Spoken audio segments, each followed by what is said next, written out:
తిరుపతి స్విమ్స్ హాస్పిటల్లో రోగుల సౌకర్యార్థం ఏర్పాటు చేసిన బ్యాటరీ వెహికల్స్ విశిష్ట సేవలను అందిస్తున్నాయి. వృద్ధులు, మహిళలు, పిల్లలను సకాలంలో గమ్యస్థానాలకు చేరుస్తూ వేసవి తాపం నుండి ఉపశమనం కలిగిస్తున్నాయి.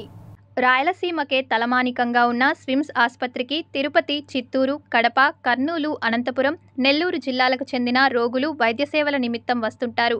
ఇక్కడికి వచ్చే రోగులు చాలా వరకు పేదవారే ఉంటారు. తెల్ల రేషన్ కార్డు, ఆరోగ్యశ్రీ కార్డు ఉన్నవారు వివిధ వైద్య సేవల నిమిత్తం వస్తుంటారు. ప్రతిరోజు వందల సంఖ్యలో ఓపీల కోసం వస్తుంటారు. రోగులకు, వారి సహాయకులకు రవాణా ఛార్జీలు తడిసి మోపెడవుతుంటాయి. అంతేకాకుండా రోడ్డులోని బస్టాప్కి లోపలున్న స్విమ్స్ ఆసుపత్రికి సుమారు 2 కిలోమీటర్లు ఉంటుంది. ఆసుపత్రిలోనికి వెళ్లాలంటే ఆటోలే దిక్కుగా ఉండేది. వాళ్ళు ఎంత డిమాండ్ చేస్తే అంత ఇవ్వాల్సిందే. ఈ పరిస్థితిలో రోగుల సహాయకులు ఆర్థికంగా బాగా ఇబ్బందులు పడేవారు. వాటిని దృష్టిలో ఉంచుకుని అటు టీటీడీ, ఇటు స్వచ్ఛంద సంస్థలు, జాతీయ బ్యాంక్ యాజమాన్యాలు సేవాభావంతో రోగులు, వారి సహాయకుల సౌకర్యార్థం బ్యాటరీ వాహనాలను వితరణగా అందజేశారు. రోగుల కోసం దాతలు వితరణ చేసిన 8 బ్యాటరీ వాహనాల్లో 3 మరమ్మతులకు గురికాగా 5 మాత్రం అందుబాటులో ఉన్నాయి. ఇవి ఉదయం 8 గంటల నుంచి సాయంత్రం 5 గంటల వరకు పనిచేస్తున్నాయి. రోడ్డులోని వైఎస్ఆర్ విగ్రహం నుంచి SVIMS OP counter, cancer hospital, dialysis centre, Sri Padmavathi ప్రసూతి మరియు చిన్నపిల్లల ఆసుపత్రి, స్విమ్స్ ఎమర్జెన్సీ వరకు నడుపుతున్నారు. వేసవి కాలంలో రోగులు ఇబ్బందులు పడకుండా, ఆర్థిక భారం కలగకుండా బ్యాటరీ వాహనాల్లో సకాలంలో వారిని గమ్యస్థానాలకి చేరుస్తున్నామని వాహన డ్రైవర్లు తెలిపారు. మరో 2 వాహనాలు అదనంగా ఉంటే రోగులను మరింత మందిని నిర్ణీత సమయంలోపు గమ్యస్థానాలకు చేర్చగలమని వారు అభిప్రాయపడ్డారు.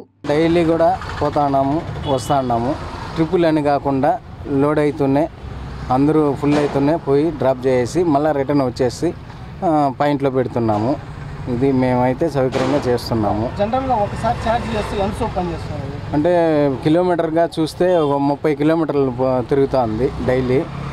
అదేవిధంగా ఇంకా కొంచెం ఎక్కువగానే చేస్తే 40 కిలోమీటర్స్ అటు పోతుంది. ఈవినింగ్ 6 నుంచి పెట్టేస్తాము. మార్నింగ్ 6 వరకు కంటిన్యూగా పోతుంది ఛార్జింగ్. మిగతా డైలీ అయితే రన్నింగ్లో ఉంటుంది. ఈ బ్యాటరీ వెహికల్స్ అనేవి నడపడం జరుగుతుంది. దాదాపు 4 బ్యాటరీ వెహికల్స్ నిరంతరం మెయిన్ గేట్ దగ్గర నుంచి మన అవుట్ పేషెంట్ డిపార్ట్మెంట్ దాకా, అవుట్ పేషెంట్ డిపార్ట్మెంట్ నుంచి పద్మావతి జనరల్ హాస్పిటల్ దాకా కూడా ఉదయం నుంచి సాయంత్రం దాకా నిరంతరం తిరుగుతూ ఉన్నాయి. అంతేకాకుండా 24 గంటలు కూడా ఈ మధ్య రవాణా ఉండటం కోసమని కొన్ని బ్యాటరీ వెహికల్స్ని ఉంచడం జరుగుతోంది. అంతేకాకుండా ఓపీడీ బ్లాక్ ఎదురుగా ఒక భవనం నిర్మించడం జరిగింది. అందులో మొదటి ఫ్లోర్లో పేషెంట్ల యొక్క అటెండెంట్లు ఉండడానికి, వాళ్ళ సౌకర్యార్థం అంటే స్నానపానాదులు చేయడానికి, అక్కడ రాత్రి పడుకోవడానికి ఏర్పాటు చేయడం జరిగింది. దాన్ని కూడా మరి 2 అంతస్తులు వేసి ఆ వసతి కూడా ఇంకా బాగా ఇంప్రూవ్ చేయడానికి ప్రయత్నం జరుగుతూ ఉన్నది.